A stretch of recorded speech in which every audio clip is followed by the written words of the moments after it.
তলিয়ে যাওয়া দেশের ফুটবলে একজন হামজা চৌধুরী আসছেন। ইংলিশ প্রিমিয়ার লিগের নিয়মিত দর্শকদের কাছে তিনি জনপ্রিয় একজন ফুটবলার। ঝাঁকড়া চুলের এই বিধ্বংসী ডিফেন্সিভ মিডফিল্ডার প্রতিপক্ষের আক্রমণ নৎসাৎ করায় দারুণ দক্ষ। লিস্টার সিটির সেই হামজা বর্তমানে ধারে শেফিল্ডের হয়ে খেলছেন।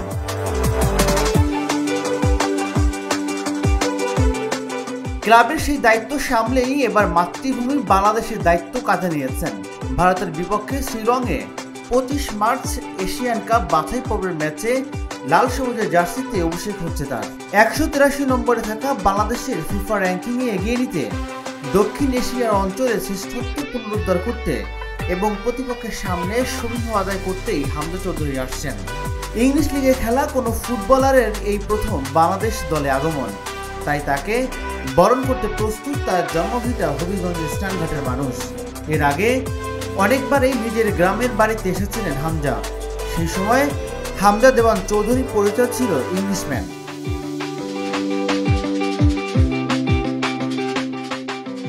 বাংলাদেশি মা রাফিয়া চৌধুরীর পরিচয়ে বাহারি চুলের স্টাইলে নানা রঙের সাজে গ্রামে গেলেও সিলেটের হবিগঞ্জের বাহুবল উপজেলার স্নানঘাটের মানুষ তাকে চিনত বিদেশি হিসেবে। কারণটা অস্বাভাবিক, সেই সময় ব্রিটিশ প্রবাসী হামজা বাংলাদেশি হননি। নানা চড়াই উতরাই পেরিয়ে গত বছর কাগজে কলমে বাংলাদেশি হওয়ার পরেই এই ফুটবলার হয়ে ওঠেন আলোচনার কেন্দ্রবিন্দু।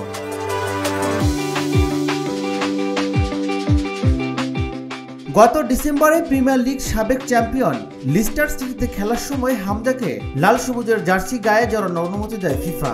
এরপরই শুরু হয় ক্ষণগণনা, কবে বাংলাদেশে আসবেন 27 বছর বয়সী শেফিল্ড ইউনাইটেডের তারকা। সেই অপেক্ষার অবসান ঘটছে সোমবার।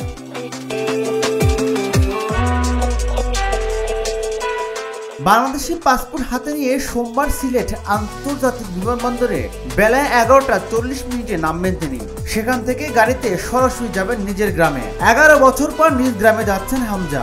তার আগমন ঘিরে উন্মাদনা বইছে দেশের ফুটবল প্রেমীদের মধ্যে। রাজিবুল ইসলাম, ঢাকা জার্নাল।